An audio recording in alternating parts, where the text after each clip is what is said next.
Hello dear friends, welcome to this video. In this video, I'll be discussing this interesting problem where we have to find out the number of ring homomorphism from Z to Z, from Q to Q, from R to R and then from C to C. A very interesting problem which are interconnected. First of all, we'll go from Z to Z, utilize that result for Q to Q, utilize that result for R to R and that result for C to C as well. Okay, so let me just start from Z to Z. For Z to Z, right? So I want to write the proof. So let F be F from Z to Z be any ring homomorphism.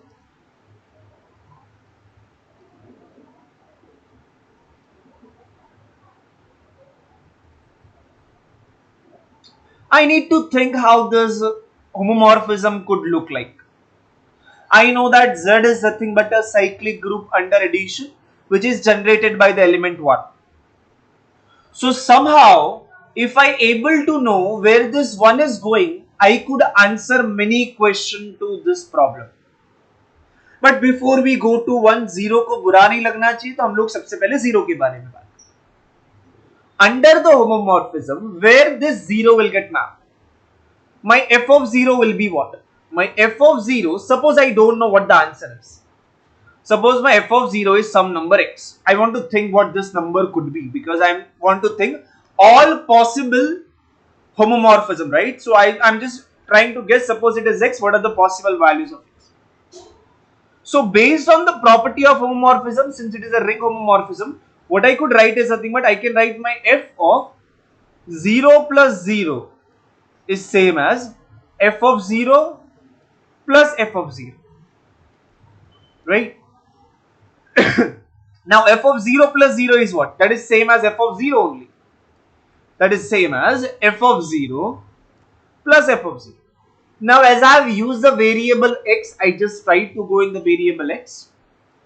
What will be this x? X would be some integer. So it could be any integer. I can just cancel that integer, right? Since it is an addition. So what is the value of x that I am getting? That is nothing but 0. That is nothing but one of the property of the homomorphism, that under homomorphism 0 get mapped to 0. Understand one thing, whatever is the linear transformation in the linear algebra, homomorphism is the same thing in abstract algebra. In linear algebra, under linear transformation 0 vector get mapped to 0 vector.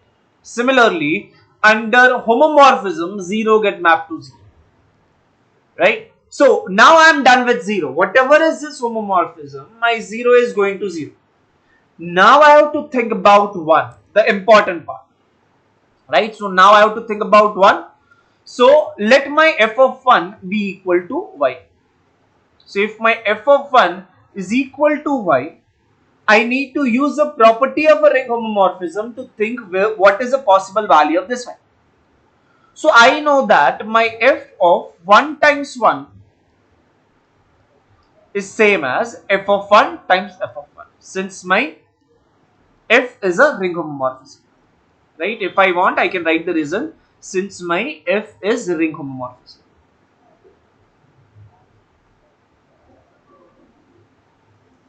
Okay, so now f of 1 1 is 1. I can write this, that is same as f of 1 times f of 1. As I have given the variable y to it, I can write y is equal to y square. This implies me what? What are the possible values of y? Y is nothing but some integer. What is that integer whose square is itself? Right? There are two possible values. One could be 0 and the other could be 1 itself. Right? Okay. So I found my f of 1 could be either 1 or it could be 0. Right? So my f of 1 can be 0 or my f of 1 could be 1. If my f of 1 is 0, what can I think about my f of 2? Then my f of 2 also must be 0. Can you see the reason why? My f of 2 is same as what? My f of 2 is same as f of 1 plus 1, that is same as f of 1 plus f of 1.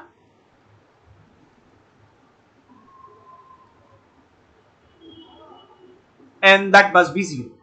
So my f of 2 is also 0.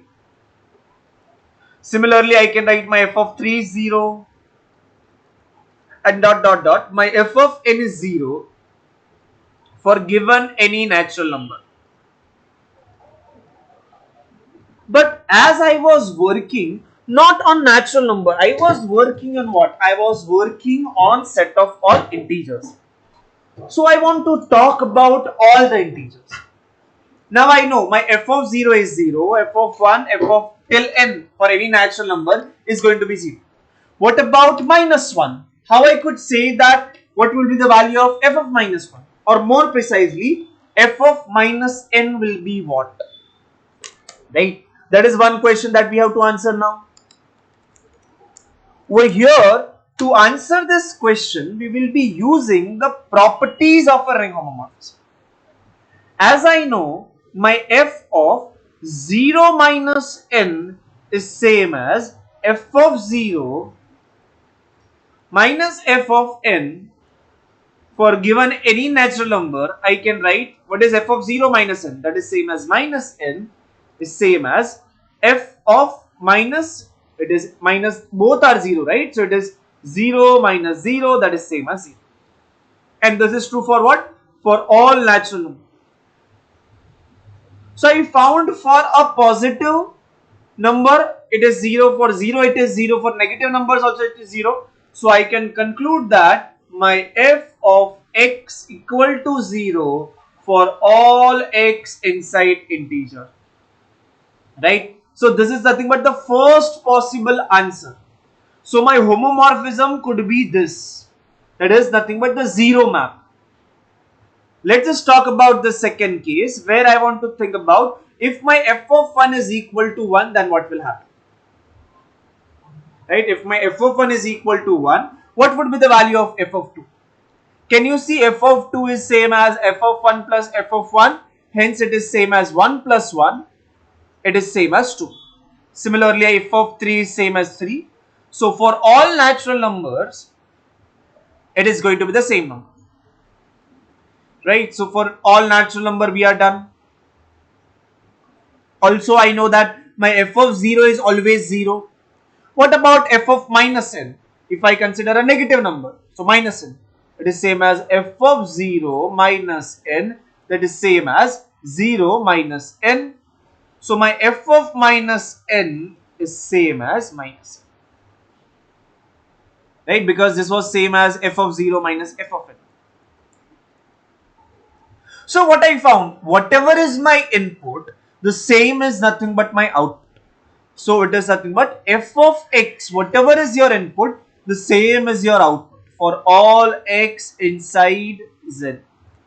So that is nothing but the second type of a map possible. The first was a 0 map and the second was a identity map.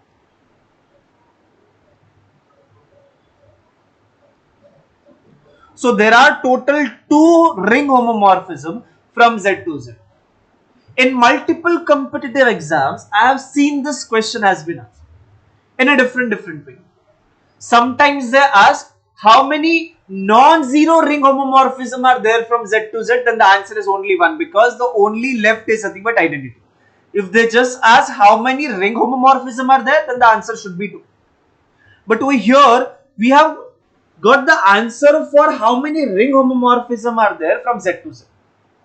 Now by using this, we will be trying to answer the question for Q to Q. Let us just utilize this result to get the answer for Q to Q.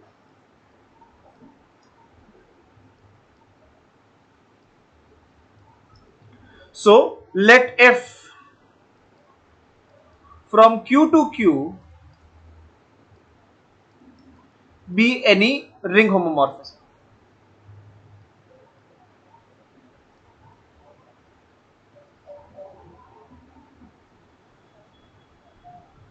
as I know, how does the element of this Q looks like? So elements of Q look like what? So I just consider for any P by Q inside this Q, where P and Q would be what? P and Q would be integer and Q would be not equal to 0. I want to think about what is this f of P by Q, right? What is this f of P by Q? I want to answer this question. So what I was thinking is, can I write it in some different way to get it done in an easier way? Right? I want to write this f of P by Q in such a way that the answer get easier. So I want to answer this. Suppose this question mark, I want to answer this. So I consider my f of Q times P by Q. Basically, what I have done is I can cancel this Q, so I have considered only f of P only. F of P, which is same as f of Q times P by Q. Since we know we are working on the homomorphisms, what I can do is I can write this as same as f of Q times f of P by Q. Therefore, my f of P came out to be what? F of P came out to be equal to f of Q times f of P by Q. As I am just interested in the value of f of P by Q, I just write this is same as f of P by Q is same as f of P upon f of Q. Right? So that means now f of P by Q can be written as this. Now if I see f of P is what? F of P was what? P is nothing but integer. P and Q are the integers. Right? So from the above result, I know that my f of P can take two values. Right? F of P can be 0 or it could be f of P can be P itself, because we know that over integers the only two homomorphisms are possible. One is nothing but identically going to 0 and the second is nothing but identity map itself. Right? So if my f of P is 0, then my f of Q is also 0. So one thing that student has to do is they have to take two different cases. Right? Before I start this result, what I found over here is if my f of P is 0, then my f of Q is also 0. Then it is 0 by 0, which is not defined. I don't want to reach till that conclusion. Right? So what I do is there are two choices for this, for all P and Q, for all P inside Z or for all P inside Z. So I want to make such a conclusion so that I get the answer. Right? The zero map is always possible, but I want to conclude it over here. F of P by Q is equal to 0 or f of P by Q is same as P by Q. Okay. Let us just talk about this case, which is a trivial case at present. So I know that my f of P by Q is same as f of P by f of Q. Since in this case I know that every integer goes to itself, so it is same as P by Q. Right? So what I observe is this f of P by Q came out to be P by Q, therefore it is an identity map.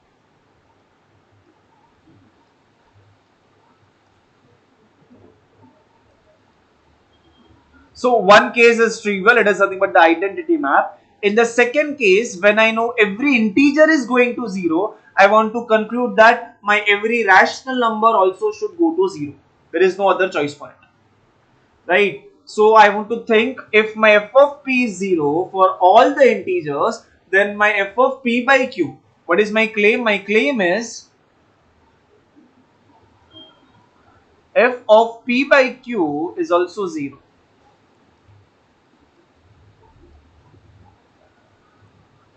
Right? So how I can start this proof? Okay. The one thing that I can write is nothing but I'm thinking about it. What I can write? I can write my f of P by Q can be written as f of P times f of 1 by q. I can write this. Now since I know over here I am working on integer, so what should be f of p? F of p is 0. So 0 times what is this? It is f of 1 by q. Whatever is that value, it is not going to be not defined, so it is going to be 0 into some natural number or some rational number. So the answer is 0. So f of p by q became 0. Hence, this is nothing but the 0 map. So, from rational number to rational number also, we are getting two map. One is nothing but the 0 map and the other is nothing but the identity map. Right? So, again, same thing that we are getting. Now, time to talk about R to R. Now, it is easy since we know what we have to do. Over here, the conclusion is very simple. Since my rational numbers, since Q is a dense set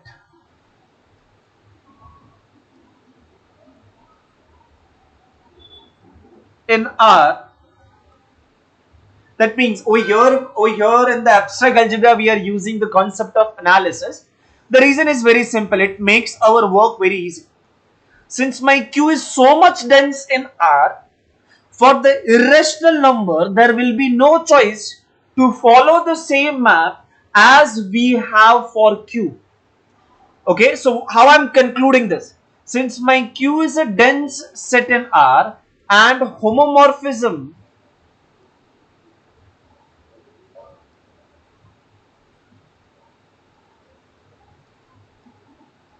are actually linear transformation and all linear transformation are continuous, homomorphism are continuous map,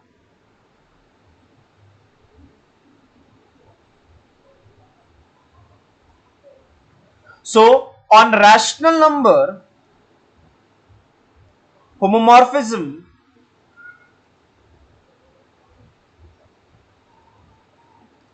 has to follow rule of Q only. What I'm trying to say over here, since I know on the real line on the real line I know my rational number are so much dense, if suppose you give me an irrational number between, since my map is a continuous map, my irrational number has to follow the same rule which my rational number are following. Hence, what is the rule for rational number homomorphism? It has only two possibilities. It could be either a 0 map or it could be a identity. So the same would be followed by the irrational numbers. Hence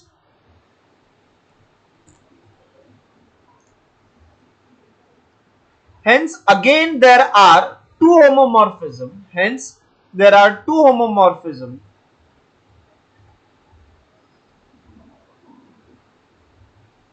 from R to R, which is 0 map or identity map. Okay. So that's about from R to R. We have just made the conclusion by using the concept of real analysis. But now comes the final and the most interesting and the important part. That's about C to C. Right. So now for C to C, I want to think about how the ring homomorphism looks like from C to C. Let F from C to C be any ring homomorphism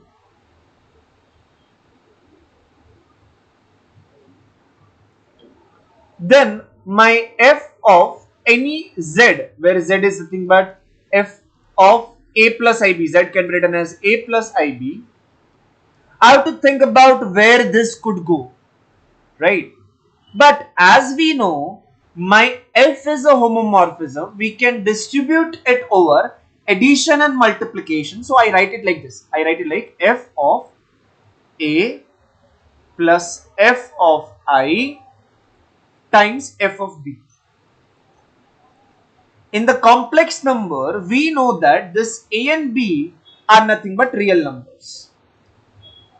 Right? So what are the possible choice for f of A and f of B?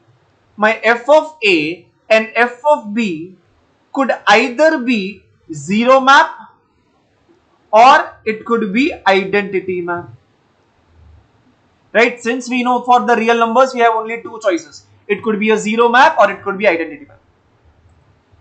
So if my f is a zero map, that means f of A and f of B are 0 equal to f of B it is 0, then my f of z is also 0.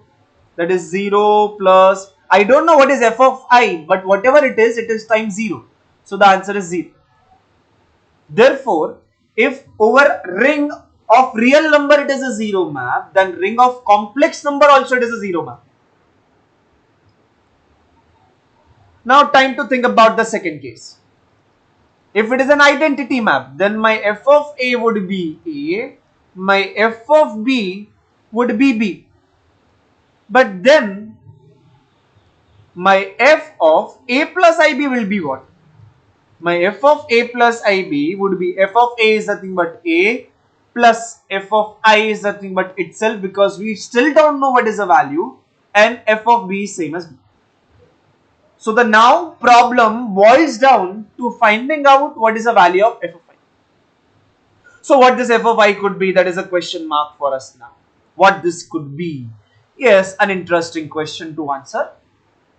Since we know that my f is what? F is nothing but a homomorphism. So I try to use a property of it. What property that I can use? My f of I don't know what is I, but I know it is I square, right? I can write it as I square, f of I square. That is same as f of I into I. So I can write this is same as f of I times f of I. But f of I square can be written as minus 1. That is same as f of I the whole square. Whatever is the f of I don't know the value. It is f of I the whole square. But f of minus 1 is same as what? Since in this case we have considered f as an identity over real numbers, my f of minus 1 would be minus 1, which is same as f of I square. Since I want only the value of f of I, taking square root, I can write my f of I is same as plus or minus square root of minus 1. So my f of I can be minus I or it could be plus I. Right? So there are two possible values of this f of I. One is nothing but plus I and the other is nothing but the minus I.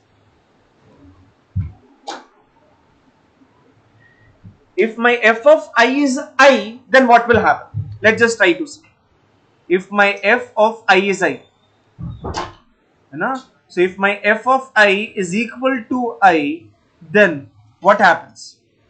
Then my f of A plus IB is same as A plus f of I is nothing but IB, which is nothing but the identity map. But if my f of I is same as minus I, then my f of A plus IB is same as A minus IB, which is nothing but the conjugate map.